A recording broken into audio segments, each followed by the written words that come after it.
जय हिंद, नमस्कार। मैं प्रभात रोशन आपका स्वागत करता हूं द एग्जाम रूल्स में। दोस्तों, आज हम फिर देखेंगे 25 क्वेश्चन का श्रृंखला जो हमारे ज्योग्राफी, इंडियन ज्योग्राफी का चल रहा है, जो हम भारत का भूगोल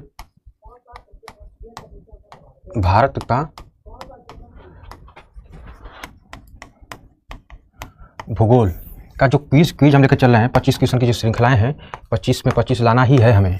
ये डेली चलता है, ये श्रृंखलाएं हम डेली चलाते हैं। 25 के 25 क्वेश्चन को लाने की कोशिश करते हैं और डेली हम सोचते हैं कि प्रैक्टिस हम लोग करें, क्योंकि कई एग्जाम आने वाले हैं एलटी से लेकर के, चाहे आपका पीजीटी टीएसटी हो, चाहे बिहार टीचर की वैकेंसी हो, उसमें सारे में ज्योग्राफी पूछेगा ही पूछेगा।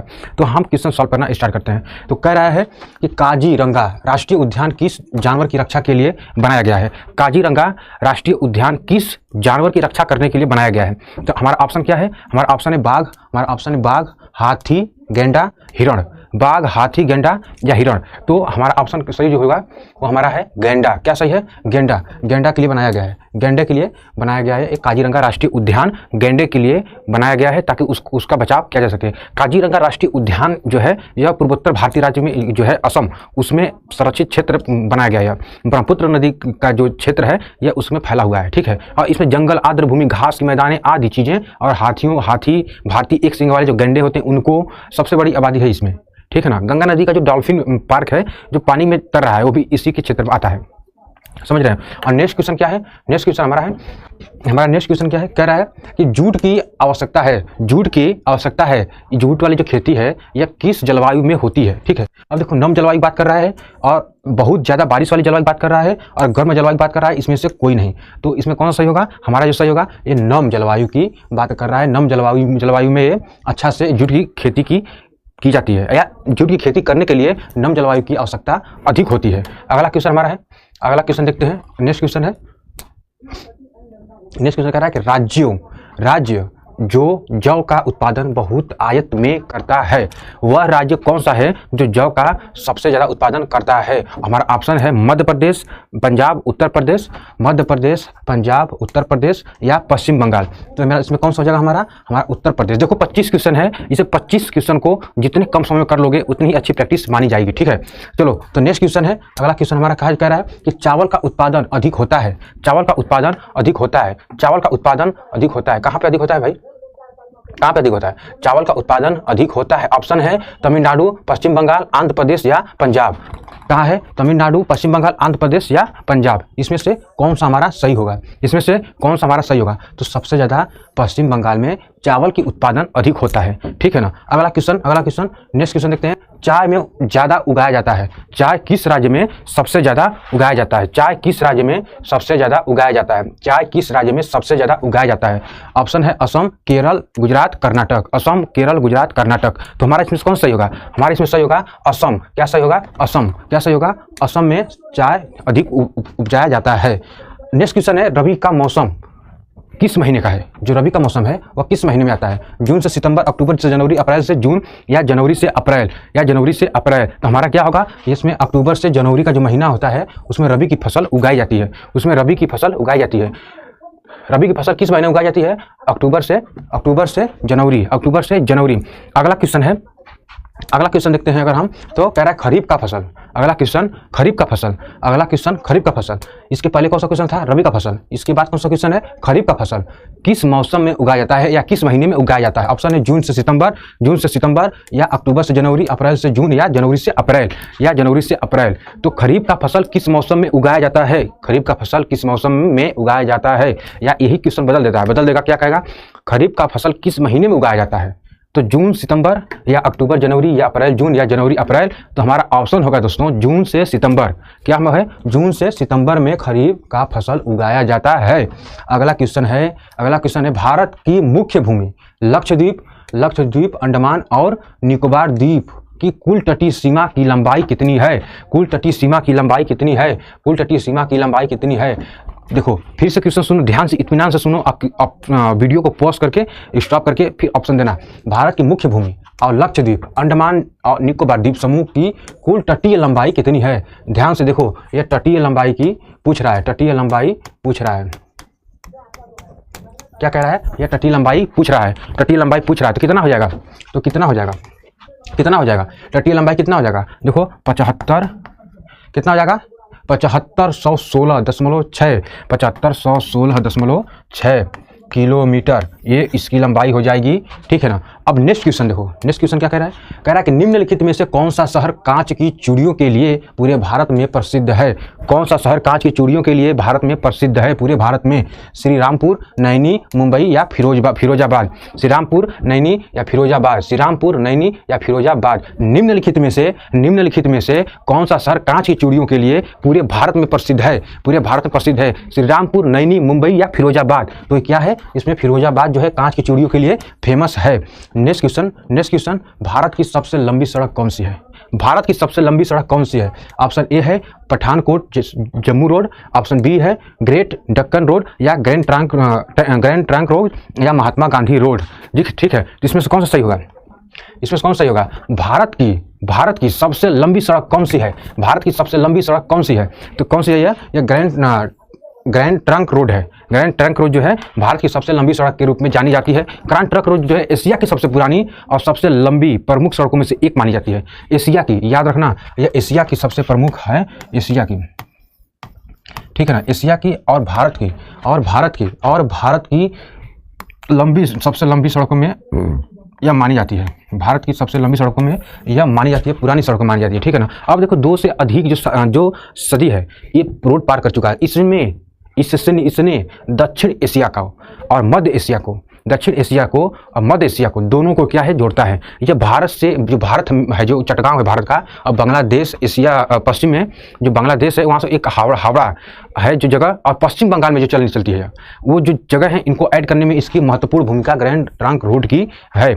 नेक्स्ट क्वेश्चन क्या है, नेक्स्ट क्वेश्चन कह रहा है कि दम हवाई अड्डा मुंबई में, कोलकाता में, दिल्ली में, चेन्नई में, मुंबई में, कोलकाता में, दिल्ली में, चेन्नई में, मुंबई में, कोलकाता में, दिल्ली में, चेन्नई में, मुंबई में, कोलकाता में, दिल्ली में, चेन्नई में, कहाँ पर है, कहाँ पर है।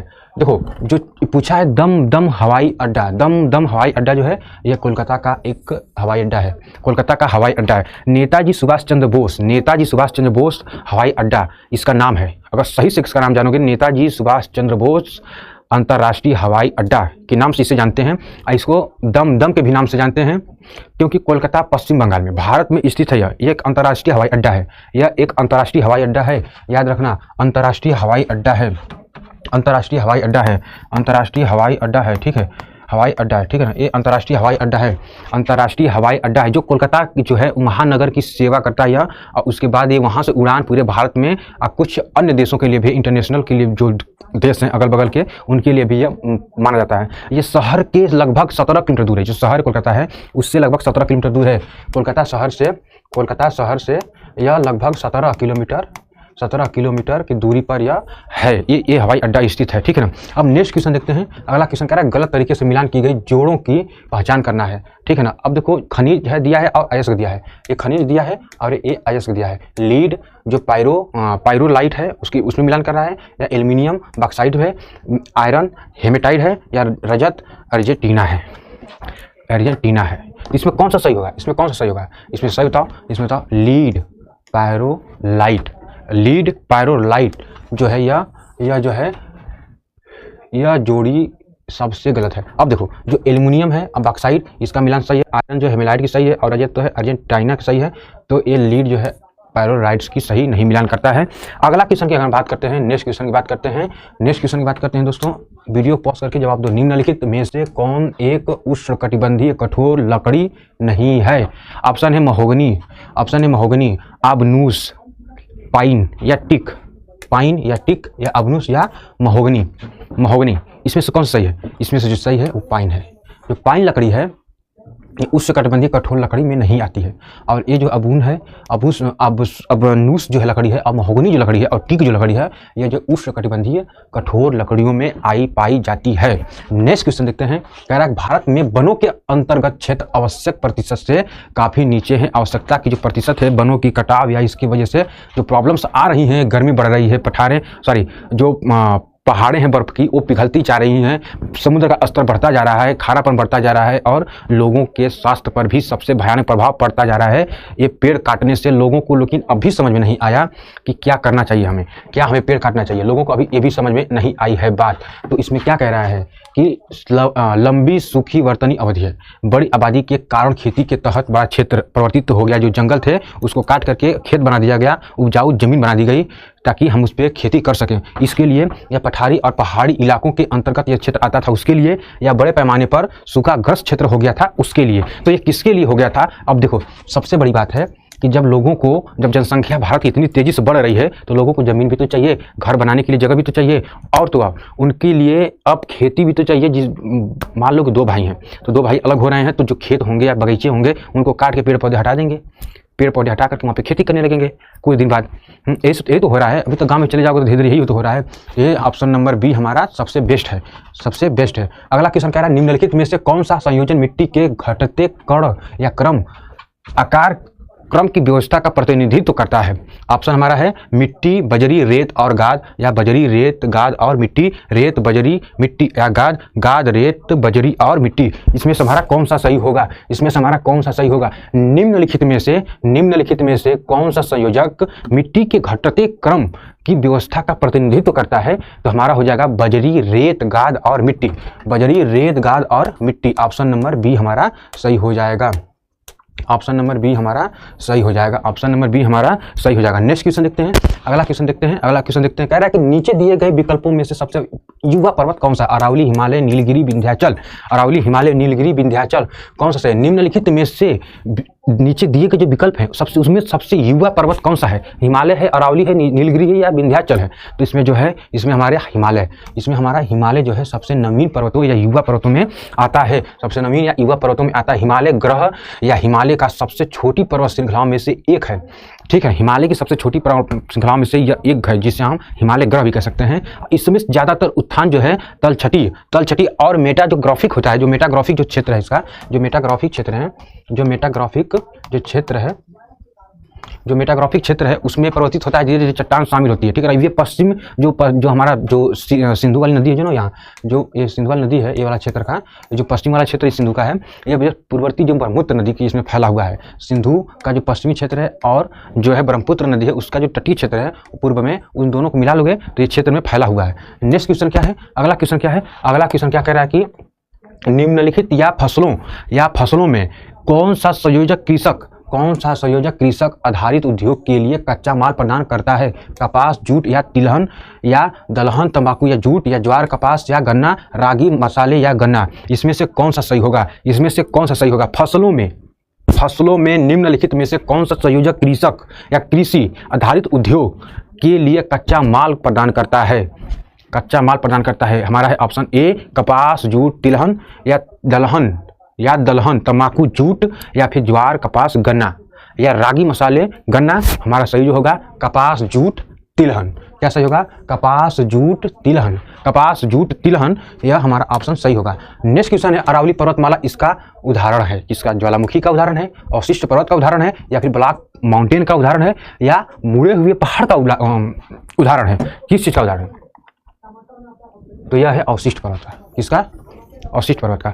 जल्दी सॉल्व करते हैं। अभी 7 क्वेश्चन है।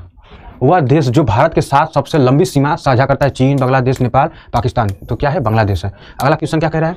एक दक्कन मार्ग के बीच स्थित है। जो दक्कन मार्ग है वो किसके बीच स्थित है? दक्षिण और थोड़ा अंडमान में, या छोटे महान निकोबार में, उत्तर और मध्य अंडमान में, मध्य और दक्षिण अंडमान में। तो किसमें यह स्थित है या किसमें स्थित? भारत क्या था? दक्कन मार्ग के बारे में पूछा था ना। तो किसमें स्थित है? यह स्थित है अपना दक्षिण और थोड़ा अंडमान। दक्षिण और अंडमान के बीच में यह स्थित है। अब देखो अगला क्वेश्चन क्या कह रहा है कि निम्नलिखित में से किस शहर में सूर्य की ऊर्ध्वाधर किरणें नहीं लगेगी? श्रीनगर, मुंबई, चेन्नई, त्रिवेंद्रम। अब किसमें नहीं लगेंगी भाई? किसमें नहीं लगेंगी? क्या कह रहा है क्वेश्चन? सही से पढ़ो। एक क्वेश्चन आया हुआ है भाई, मैं पहले बता दे रहा हूँ। एक क्वेश्चन आया हुआ है कि किस शहर में, निम्नलिखित में से 4 शहर दिया हुआ है। देखो ये 4 शहर दिया हुआ है, कह रहा है कि किस शहर में सूर्य की ऊर्ध्वाधर किरणें नहीं मिलेंगी।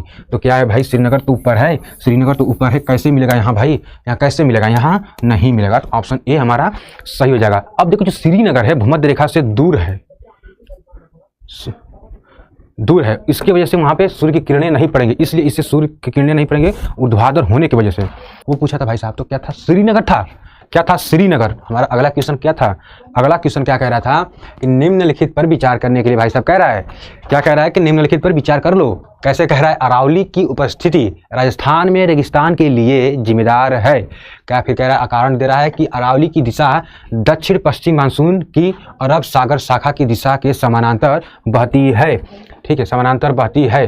ठीक है, तो फिर देखो इसमें ऑप्शन दिया है कि ए और आर दोनों सत्य हैं, ए आर की व्याख्या करता है। ए आर दोनों सत्य हैं लेकिन ए आर की व्याख्या नहीं करता है।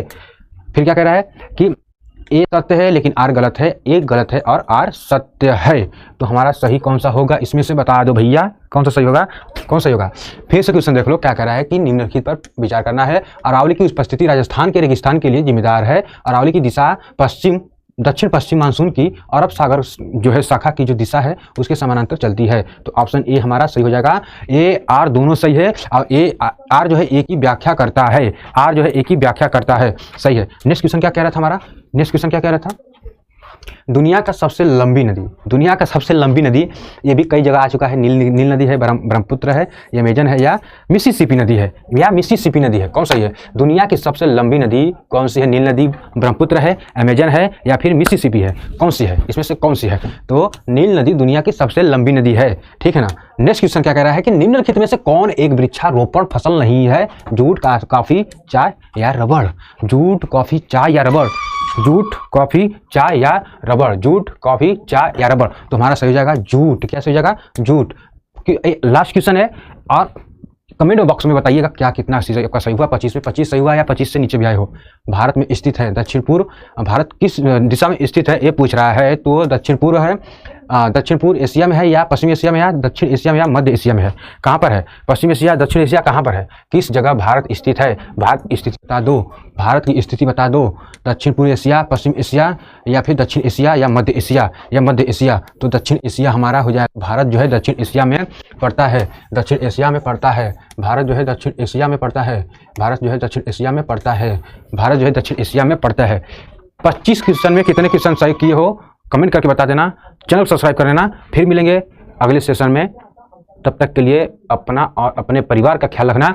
जय हिंद, जय भारत, लव यू इंडिया।